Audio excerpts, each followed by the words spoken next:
Thomas Ashford sat on a cold park bench and cried like a baby. This was strange. Very, very strange. Thomas was one of the richest men in the whole city. He owned tall buildings made of glass and steel. He had fancy cars that cost more than houses. He wore suits that cost more than most people made in a month. People called him Sir and jumped when he spoke. But none of that mattered now. His face was red and wet with tears. His expensive suit was wrinkled. His perfectly combed gray hair stuck out in crazy directions. People walking by stared at him. Some pointed. Some whispered. A few took pictures with their phones. Thomas didn't care anymore. That morning had been the worst morning of his life. He had buried his wife, Catherine. The funeral was over. The flowers were wilting. The people had gone home. And Thomas was alone. Completely, terribly alone. You work too much, Catherine had told him for 30 years. Come home early. Play with the children. We need you here, not at the office. But Thomas never listened. There was always one more meeting, one more deal, one more $1 million to make. He thought he was building something important. He thought his family would understand. They didn't. At the funeral, his daughter Emma wouldn't even look at him. She was 28 years old now, with a baby he had never held. When Thomas tried to hug her, she stepped back like he was a stranger. You weren't there when Mom needed you, Emma said. Her voice was cold as ice. You weren't there when I needed you. You were never there. And now you want to cry? Now you want to be family. His son Michael was even worse. Michael was 31, tall and strong, with his mother's kind eyes that now looked at Thomas with something like hate. She asked for you every day in the hospital, Michael said. Every single day. Where's Thomas? When is he coming? And you know what? You came twice. Twice in 3 months. Because your meetings were more important than your dying wife. The words felt like knives in Thomas's chest. I was trying to provide for you, Thomas had whispered. We didn't need money. Michael shouted. People turned to look. We needed a father. We needed you. But you chose work. You always chose work. So now we choose to walk away from you. Forever. They left.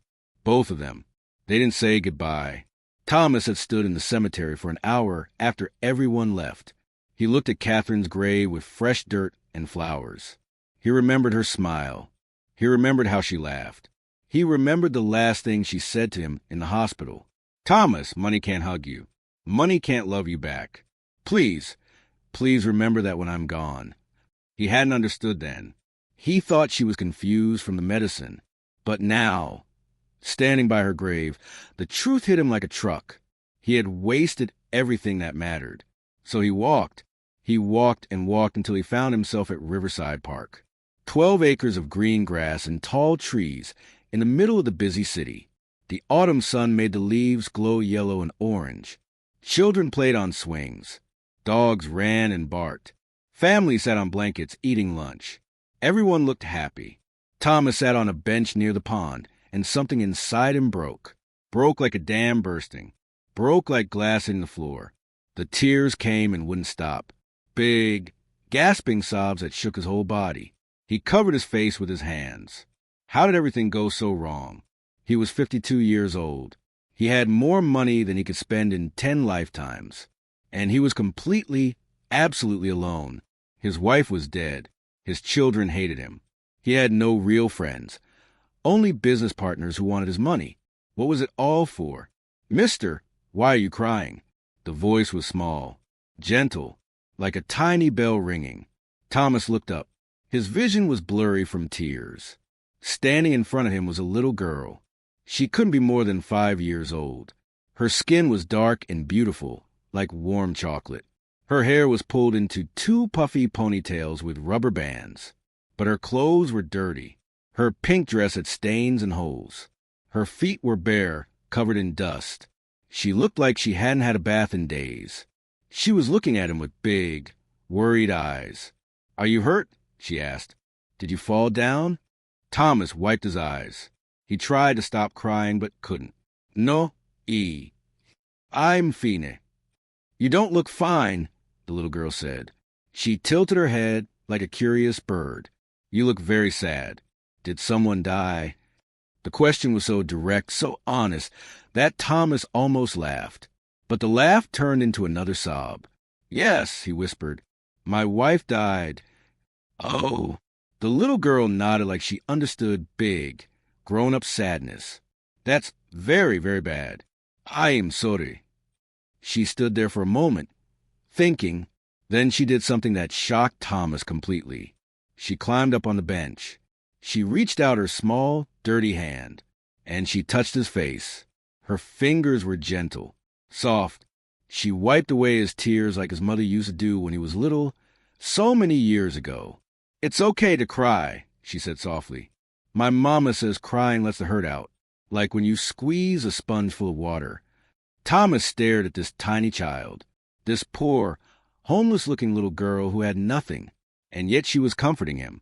Him, a billionaire who had everything money could buy. What's your name?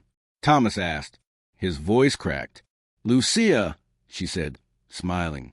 What's yours? Thomas. Thomas. Then Lucia did something even more surprising. She wrapped her thin arms around his neck and hugged him tight. She smelled like dirt and sweat, but also like innocence and pure kindness. You're not alone, she whispered in his ear. I'm here. And in that moment, on that park bench, something inside Thomas Ashford began to crack open, not breaking this time, opening, like a window letting in fresh air after being closed for 30 years. This little girl, with nothing to her name, had just given him something his billions never could. She had given him hope. Thomas held on to Lucia like she was the only real thing in the world. This little girl, this stranger, was hugging him while his own children wouldn't even stand near him. The thought made fresh tears roll down his cheeks. You give good hugs, Thomas said when she finally let go. He tried to smile. Lucia grinned, showing a missing front tooth. Mama says I have magic hugs. They make sad people feel better. They do, Thomas said, and he meant it. Where is your mama? Working. Lucia sat down next to him on the bench, swinging her dirty feet. She works all the time. 3 jobs. She cleans offices at night, serves food at the diner in the morning, and washes dishes at the restaurant for dinner. Thomas's heart squeezed. 3 jobs. This woman worked 3 jobs, and still her daughter had no shoes. That's a lot of work, Thomas said quietly. Yeah. Lucia looked down at her hands. Mama gets really, really tired. Sometimes she cries, too, when she thinks I'm sleeping. She cries because we don't have a home anymore. You don't have a home? Lucia shook her head. Her ponytails bounced. We sleep at the shelter. It's a big room with lots of beds. Some people are nice, but some are mean. And it smells funny. But Mama says we should be grateful, because some people sleep outside on the street. Thomas felt sick. While he had 5 bedrooms he never used, this child slept in a shelter. How long have you lived there? He asked. Lucia counted on her fingers. Since my birthday. I turned 5 and we lost our apartment. The man said we had to leave because Mama didn't have enough money. We took our stuff in garbage bags and walked to the shelter. 6 months. This little girl had been homeless for 6 months. I'm sorry, Thomas said. That must be very hard. It's okay. Lucia shrugged like homelessness was normal. Mama says hard times don't last forever. She says the sun always comes back after storm. I like that. Do you like the sun, Thomas? Yes. Yes, I do. Me too. Lucia's face lit up. I like how it makes everything warm and bright. Like today. Today is a beautiful day. Even if I'm sad about not having a real bed. And even if you're sad about your wife. Thomas looked at this tiny philosopher. She had every reason to be angry, bitter, scared. But instead, she talked about the sun and beautiful days. She had nothing, yet she chose to see good things. What had he done with all his blessings? Wasted them, ignored them, taken them for granted until they were gone. You're very wise, Lucia, Thomas said softly. What's wise mean? It means you understand important things. Things that grown-ups forget. Lucia smiled proudly. Mama says I have an old soul. I don't know what that means, but it sounds nice. Thomas laughed. Actually laughed. It felt strange after crying so hard. It is nice. Very nice. Lucia. Both of them turned. A woman was running toward them. She was thin, wearing a faded uniform from a restaurant. Her hair was pulled back in a tight bun. Her face was beautiful but tired, with dark circles under worried eyes. She reached the bench, breathing hard. She grabbed Lucia's hand. "Baby, what did I tell you about talking to strangers?" Her voice was sharp with fear. Then she looked at Thomas, and her eyes went wide. "Sir, I'm so sorry. She didn't mean to bother you. We'll go right now." "No." Thomas stood up quickly. "No, please. She wasn't bothering me. She was helping me." The woman, Maria, looked confused. She pulled Lucia closer. "Helping you?" "I was having a very bad day," Thomas said honestly. "Your daughter saw me crying and came to comfort me. She has a kind heart." Maria's expression softened just a little. "She does. Too kind sometimes. Baby, you can't just run up to people." "But he was sad, Mama." Lucia protested. His wife died and he was all alone and crying, and nobody was helping him. Maria's eyes met Thomas's. For a moment, understanding passed between them. The understanding of grief, of loneliness, of fighting battles that nobody sees. "I'm sorry for your loss," Maria said quietly. "Thank you." Thomas paused. His mind was racing. Catherine's voice echoed in his memory. "Money can't hug you. Money can't love you back. But money could do other things. Money could give a little girl shoes. Money could give a tired mother a break. Money could provide a home." And suddenly, Thomas knew what he had to do. "Can I ask you something?" Thomas said, "Do you have a few minutes to talk?" Maria looked suspicious. She held Lucia's hand tighter. "About what?" "About helping you. If you'll let me." "I don't need charity," Maria said. Her voice had pride in it. Dignity. "We're doing fine." Thomas looked at Lucia's bare feet, at Maria's exhausted face, at their clothes that had been washed 1,000 times and were falling apart. "I can see that you're strong," Thomas said carefully. "I can see that you work incredibly hard. But everyone needs help sometimes. I did today. Your daughter helped me. Please, let me return the favor." "We don't even know you," Maria said. "My name is Thomas Ashford. I own Ashford Industries downtown, the tall building with the silver top." Maria's eyes widened. Everyone knew that building. Everyone knew that name. You're Thomas Ashford? The billionaire?" "Yes." Thomas felt embarrassed suddenly. "And I'm also a man who lost his wife, who lost his children because I was stupid and selfish, who realized today, thanks to your daughter, that I've been living wrong for 30 years. He took a deep breath. "I want to offer you a job, a real job, at my company. Good pay, health insurance, normal hours so you can be with Lucia. And I'll help you find an apartment, a real home." Maria stared at him. Her mouth opened, but no sound came out. "Why?" she finally whispered. "Why would you do this?" Thomas looked down at Lucia. She was watching him with those big, trusting eyes. "Because your daughter taught me something today," Thomas said. His voice shook with emotion.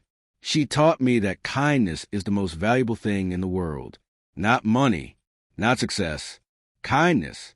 She gave me kindness when I needed it most, when I had nothing to offer her in return. And I want to honor that. I want to be better than I was." He knelt down so he was eye level with Lucia. "Thank you," he said to her. "Thank you for your magic hug. Thank you for reminding me what matters." Lucia threw her arms around his neck again. "You're welcome, Thomas. Are you still sad?" "A little," Thomas admitted, "but much less than before. Because now I have something to do. Something important. I'm going to help you and your mama." Maria wiped tears from her eyes. "I don't understand. This doesn't happen. People like you don't help people like us. They should," Thomas said, standing up, "and I'm going to start." He pulled out his phone. "What's your full name?" "Maria Maria Santos. Thomas typed quickly. Okay, Maria Santos. Tomorrow morning, I want you to come to Ashford Industries. Ask for me personally. We'll get you set up with human resources. We'll find you a position that fits your skills. And we'll advance you enough money to get into an apartment right away. I can't accept that much. You can, Thomas said firmly. You will, because I'm not giving it to you. I'm paying it forward. Your daughter gave me something priceless today. Let me give something back. Maria looked at Lucia, then at Thomas, then back at Lucia. Mama, can we have a real home? Lucia asked. Her voice was small and hopeful. With a bed just for me? And maybe a window? Maria started crying. Big tears rolled down her cheeks. She nodded, unable to speak. Yes, baby, she finally managed. Yes, we can. Lucia jumped up and down, squealing with joy. Thomas felt something warm spread through his chest, something he hadn't felt in years. Purpose. Come on, Thomas said. Let me walk you back to the shelter. And tomorrow everything changes. As they walked through the park, Thomas made a promise to himself, and to Catherine's memory, and to the little girl holding his hand. He would be different. He would be better. He would use his money to matter. The sun was setting, painting the sky orange and pink. Lucia skipped ahead, singing a made-up song about sunshine and homes. And for the first time since Catherine died, Thomas Ashford smiled a real smile. 6 months later, Thomas Ashford stood in his office and watched the sunrise. The city was waking up. Cars moved through streets like rivers of light. Buildings reflected the pink and gold sky. Everything looked different now. Or maybe Thomas was different. Probably both. His phone buzzed. A text message from Maria. Lucia wants to know if you're coming to park today. She has a new book to show you. Thomas smiled and typed back. I'll be there at 3 o'clock. Tell her to save me a spot on our bench. Our bench. That's what they called it now. The same bench where Thomas had cried 6 months ago. The bench where everything changed. So much had happened since that day. Maria's first day at Ashford Industries had been wonderful and scary. Thomas had personally introduced her to the Human Resources team. They found her a position in the Employee Relations Department. Her job was to help workers who were struggling, who needed support, who felt alone. She was perfect for it.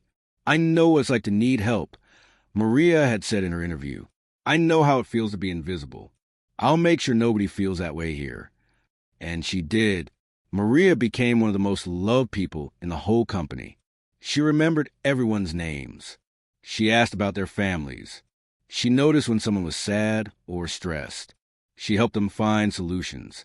She was paid well, very well, enough to rent a beautiful apartment with 2 bedrooms, big windows, and a park view, enough to buy Lucia new clothes and shoes and toys, enough to save money for future.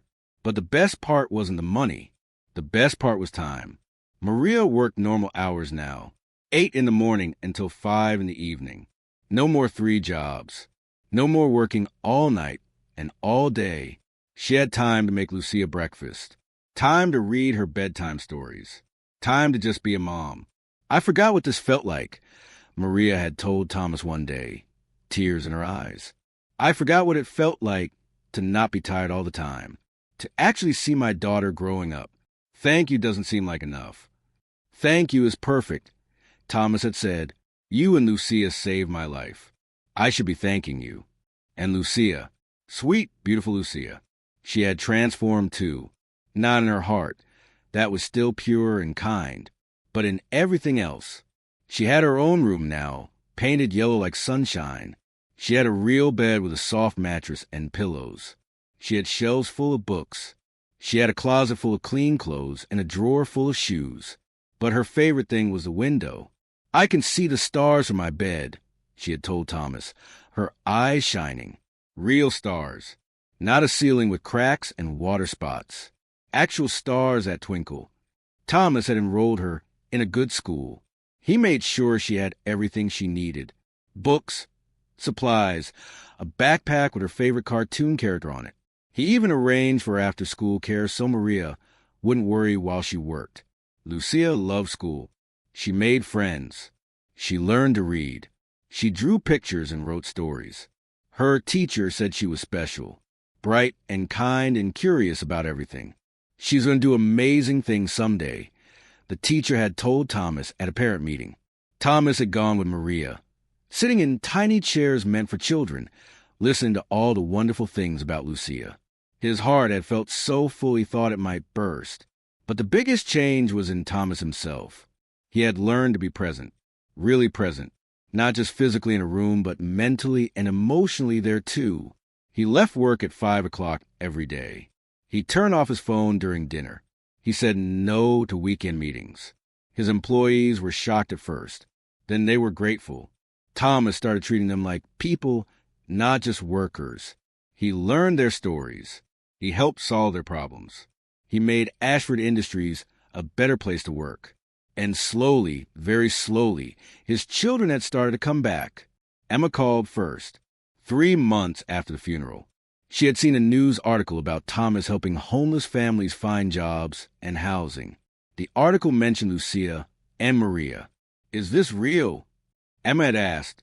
"Or is this some publicity stunt?" "It's real," Thomas had said quietly. "I'm trying to be better. I'm trying to be the father Mom wanted me to be. I know I'm late. I know I can't undo the past. But I'm trying." There was a long silence. "I want to meet them," Emma had said. "This Maria and Lucia. I want to see if you're really changing." So they met. Emma brought her baby, Thomas's granddaughter that he had never held. Her name was Catherine, named after her grandmother. Thomas had cried when Emma told him that. Lucia had played with baby Catherine, making her laugh with funny faces. Maria had talked with Emma about motherhood and work and finding balance. And Emma had watched Thomas with Lucia, seeing how gentle he was, how patient, how kind. "You're different," Emma had said at the end of the visit. "You're softer." "I'm trying to be human again," Thomas had admitted, instead of just a businessman. Emma had hugged him before she left. Not a long hug, not a forgiveness hug, but a beginning hug. Michael took longer, but eventually he came too. He sat in the park with Thomas and Lucia, watching her feed the ducks. "Why her?" Michael had asked. "Why this little girl and her mother? Why not your own family?" Thomas had thought carefully before answering. "Because she didn't know who I was," Thomas said.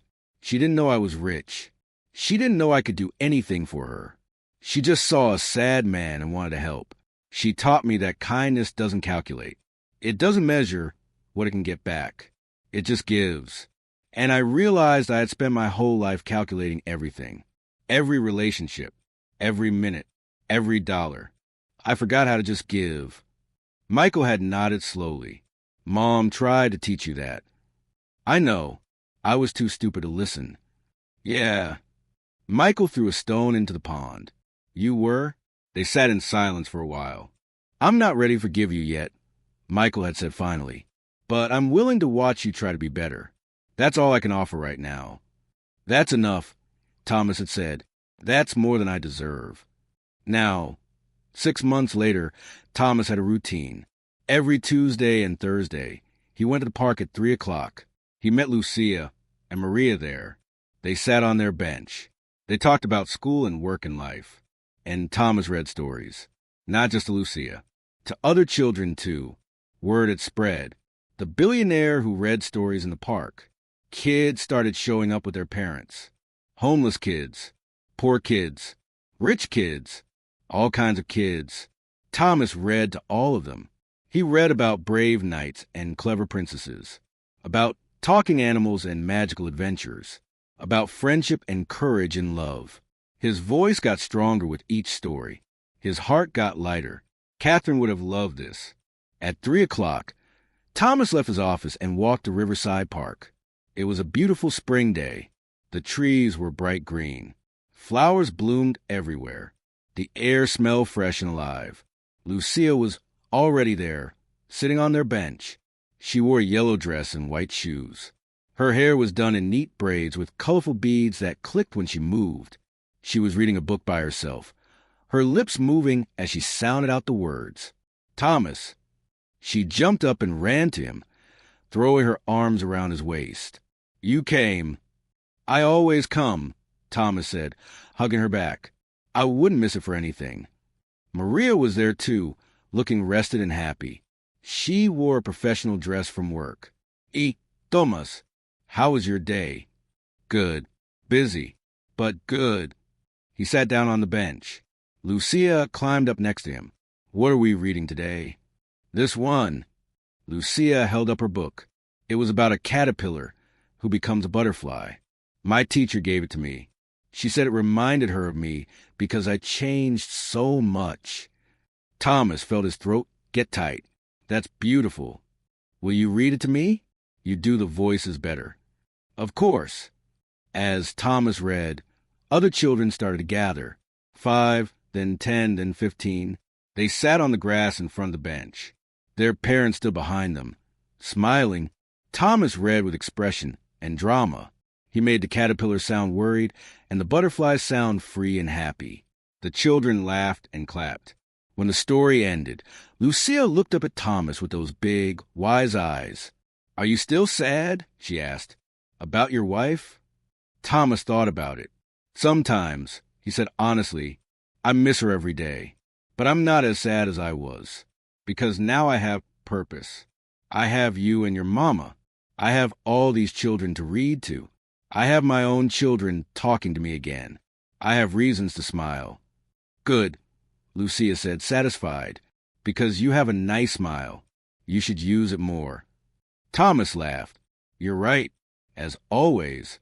"I'm wise," Lucia said proudly, remembering what he'd told her months ago. "I understand important things."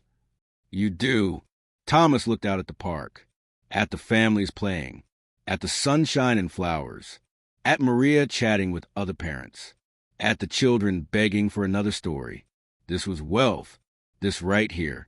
Not the money in his bank account, not the buildings with his name on them, not the cars or the suits or the power.